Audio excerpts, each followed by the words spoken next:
Hi there, Bill Rogers, Lauren Hall here from Loan Market Edge, coming to you with our weekly wrap. At least one of us came to work dressed, but that's all right. I've undone the tie to look a little bit casual, try and make you not feel so, Okay. So our weekly wrap first. Actually, did you hear about? I meant to tell you. Did you hear? It's gonna be a dad joke. Did you hear about? Did you hear about the guy whose bakery burnt down? No, his business is now toast. Oh, stop it! I knew it. Every time. Every day. You too Every could be time. part of the East. That's a good one. You can reuse that.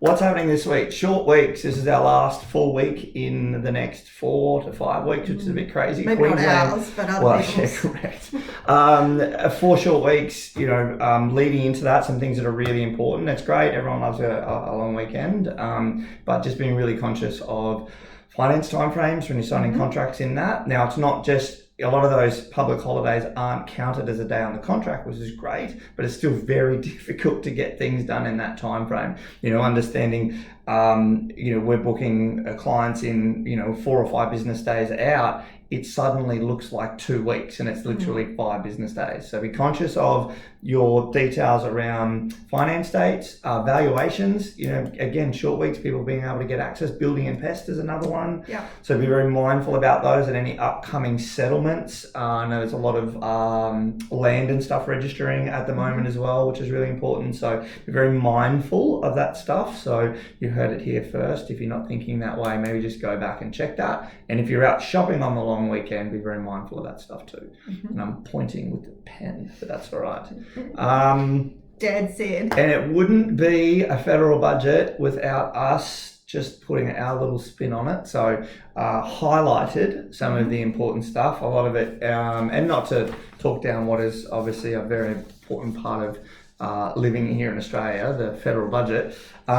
We thought we'd highlight some of the things probably important, more so just around the updates around the property stuff. Yeah. So probably the biggest one that we caught on to pretty quickly was around the first home loan deposit scheme. So we've talked about that a lot over the last couple of years. It's been very, very popular. In fact, 60,000 first home buyers have taken advantage of that. I think we've done most of them, right? I reckon. I tell you. Love it. We love it. Yeah. So that's the one where you put 5% deposit in and the government will guarantee the other 15%, so you don't pay LMI or lender's mortgage insurance. We love it. Clients love it. Clients do love it. So it is being re-released 1st of July, which is great, and they're extending it to 50,000 places, whereas normally we get 10,000 at a time, and we have to beg and plead for another 10,000. So that's really cool. So again, there's some criteria in that. So just being aware, every state has different purchase caps. There are income caps in that as well, and there are requirements around residency and things as well. So reach out to Kiwis. Get that? Stop it.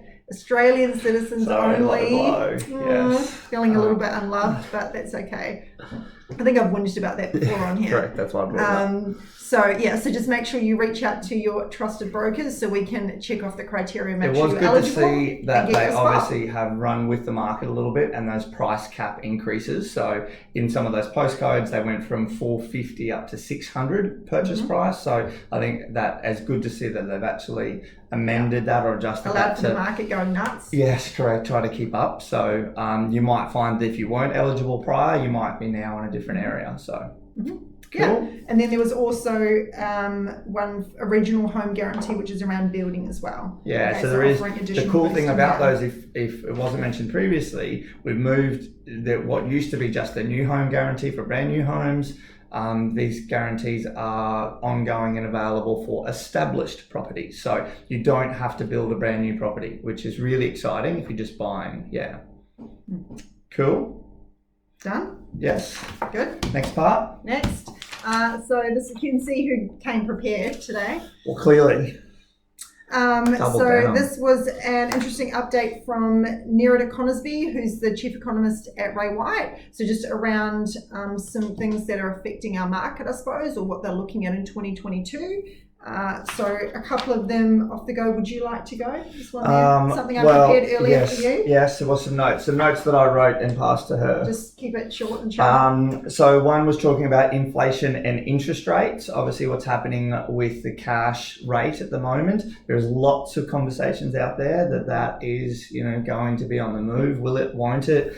I'm not going to sit here and be an economist and pip that it will or won't move, but you heard it first. No, I am confident that there may be some movements in that. So it's obviously that is a big thing in households at the moment with everything that's happening right now where rates have been. We've seen those fixed rates skyrocket at the moment, which traditionally would tell us something, but also understanding where we had been previously on fixed rates is a little bit manufactured, I guess, if that's the right use of word. So there is conversations around that starting to rise. So just a good time to probably review and look at the budget, get a bit of a feel for what is happening in the household. I know those figures have been quite low, repayments have been low. Be mindful that if that was to increase by 1 or 2% over the coming years, that the household's still in a really good position to be able to A, handle that, but B, taking advantage of it right now, being able to double down on those repayments. So that is something they do expect will have an impact on our market. Yes. So back to me. Not ideal, but again, we've been very low for a long time, so keep an eye on it. Cool. Another one was around obviously the borders opening up and Australia opening up, so we'll have our international students back, which is very exciting. They do think that'll put some pressure around the rental market. Obviously, the more people that want to live here, more people that need to rent. And then we've been hit with the floods, southeast Queensland and northern New South Wales and northern rivers. So there's obviously a shortage of property. There's more people needing to rent. So there's a bit of a squeeze on that as well. So that is something that they're also looking at. Back to Bali we go. And good luck trying to buy a car too, FYI.